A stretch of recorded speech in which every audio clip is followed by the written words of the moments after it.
Now, the corruption trial of the former French President Nicolas Sarkozy is continuing today here in Paris. France 24's Shirli Sitbon is there at the courthouse. She joins me now live for more. Shirli, last week was very crucial in determining Sarkozy's indirect links with a convicted terrorist. I mean, what's that all about, and why is this at the heart of this trial? Well, yes, the trial, the judges, the prosecution, everyone will try and understand if there is a pact, a corruption pact put in place between Nicolas Sarkozy and his campaign, election campaign 2007, and Muammar Gaddafi. And one of the elements, the idea is to say that they put in place a pact where Libya and Muammar Gaddafi would give money to the campaign and in exchange they'll get a number of benefits, of incentives. And one of them was examined last week.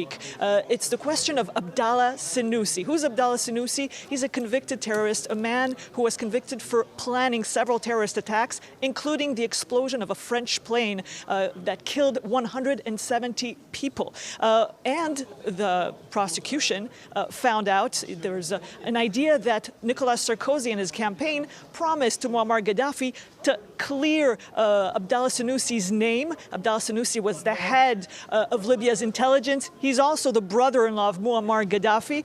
And the prosecution says they have elements proving that Nicolas Sarkozy and his close advisors colluded to clear his name. And that would be one of the incentives given to the Libyan leader so that he would give money to the Nicolas Sarkozy campaign. Of course, Nicolas Sarkozy, the former president, said that is absolutely outrageous. He says he never met with Mr. Senussi, never got money from Mr. Senussi or from Muammar Gaddafi directly.